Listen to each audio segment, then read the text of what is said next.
the history of Satria Neo.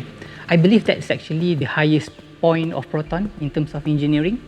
Many people did not know this, but it was the only car that was fully engineered in Lotus Engineering UK.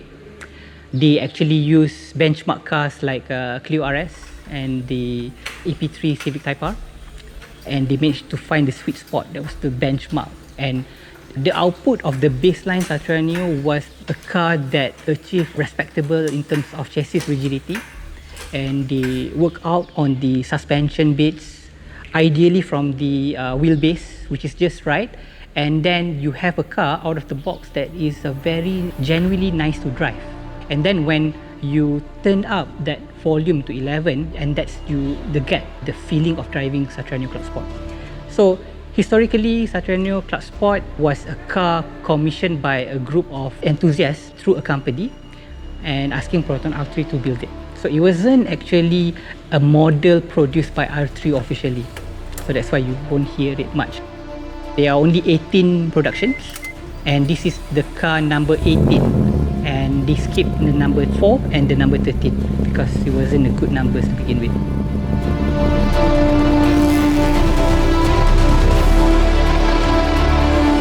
My name is Firdaus, and this is my money pit. It is a Proton Satria Neo Clubsport. The way how I see it, it's something that my second home, and it is naturally that I like to have cars.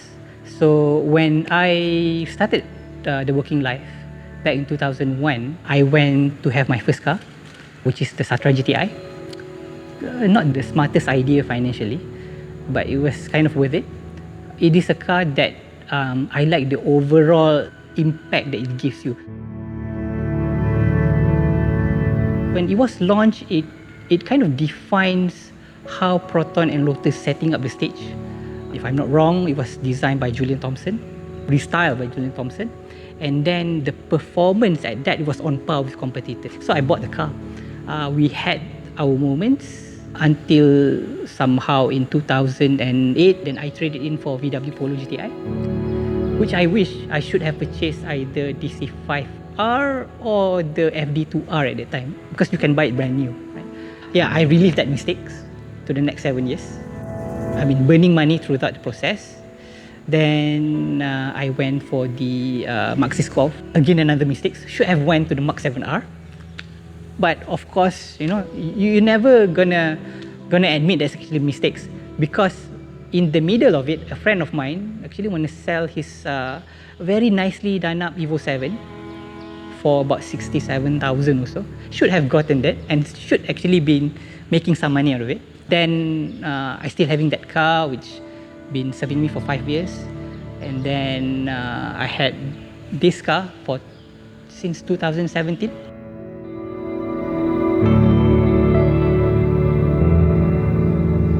I wasn't looking for any car to begin with. I was actually helping my brother who's looking for a car. Then we look at a Satria Neo Clubsport available in Mudah for 24,000. Then so happened that my friend had one, which is the previous owner of this car. Then I asked him, then he says, actually, why not you have a go in my car and see whether, you know, it is the car that you wanted. My brother didn't actually bother to drive them. I'm not sure for why. Then I decided to drive, and instantaneously I know that this is the car I want to get. Because I have the baseline Neo. I had driven the CPS Neo, which is my auntie owns it. It is totally different. And I felt that I had at least 3 days of sleepless night. Then I gave my friend a call, and we ended up with that deal.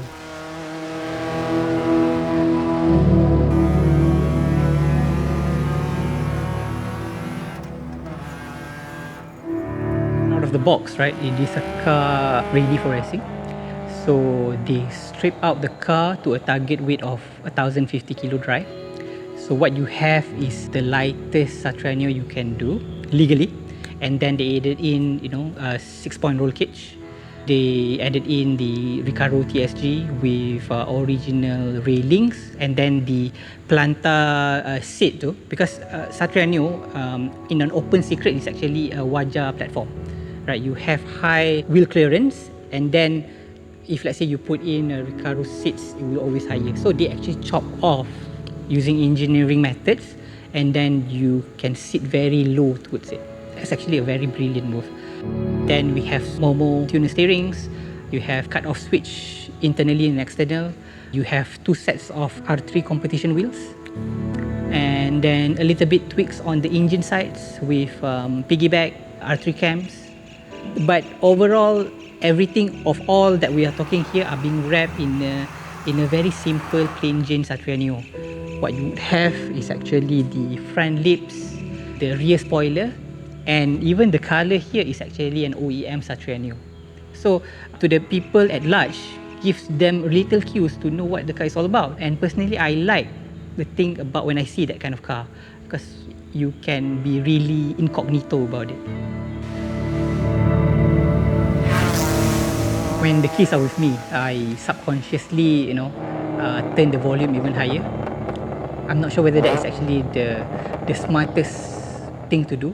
So what we want to achieve here is a car that cukup rasa. I want to have a saltiness, I want to have sweetness, I want to have bitterness. Everything balanced in one complete package, right? So we work on in terms of the responsiveness theme. I want to get the engine, the brakes, the suspension and steering to be responsive. So when all of this covered, you have a car that is genuinely nice to drive. So we start off with the engine. We have a supercharger built in with a Myvac CK gearbox. So we replace the conventional drive-by wire system into drive-by cable, conventional, old school, so that we can get better feels out of it. And we added in cams, we added in valve springs, fuel pump, injectors. We changed the tuning setup. I managed to know Abang Choman of TNT, one of the VTEC gurus. So he managed to find the sweet spot. At the end of the day, we managed to get 178 TCS at about 7,000 to 7,005 with about 19 kilos of torque, which it comes at 4,000 and kind of flattens, which is what you want in a car. It is not powerful compared to, I would say, VTEC's B16B or B16A, but how the power actually climbs, you can imagine it is a straight 45 degrees from 0 all the way to 7,000. So it is something that, okay, this is something that I wanted.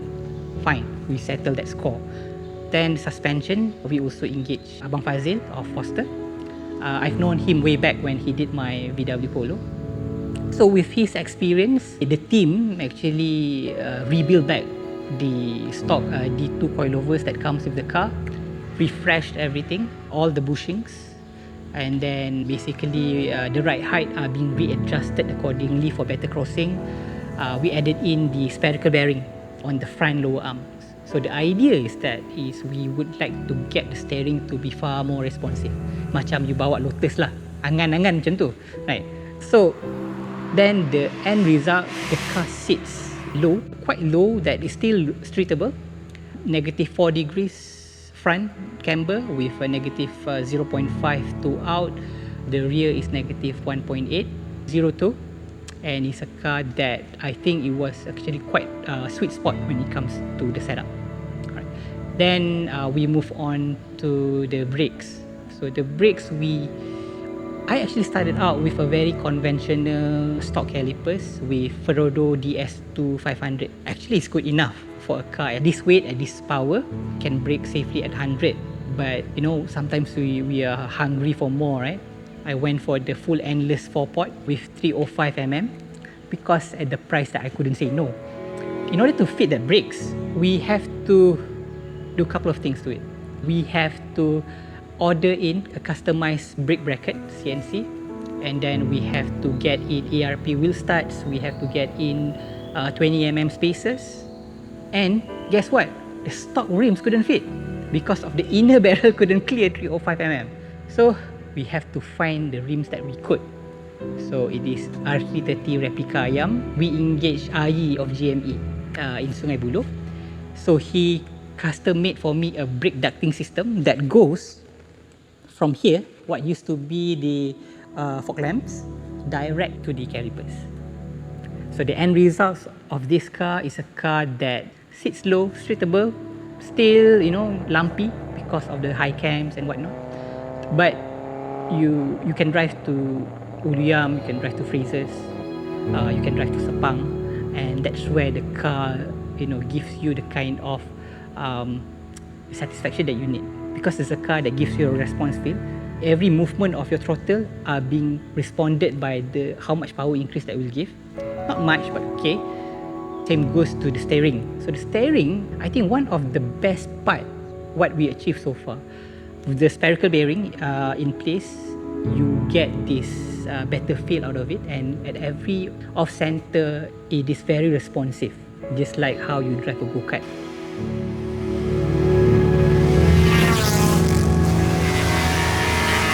We wanted further develop the car at our own pace, of course, and we want to achieve a car that can achieve 241 in Sepang.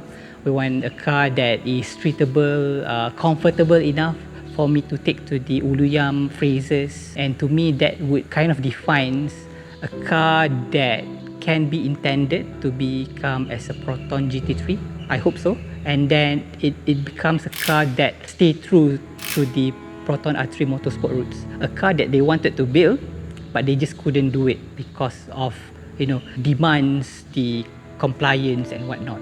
So I think maybe that would give the Satria Neo Clubsport a kind of legacy that is worth remembering.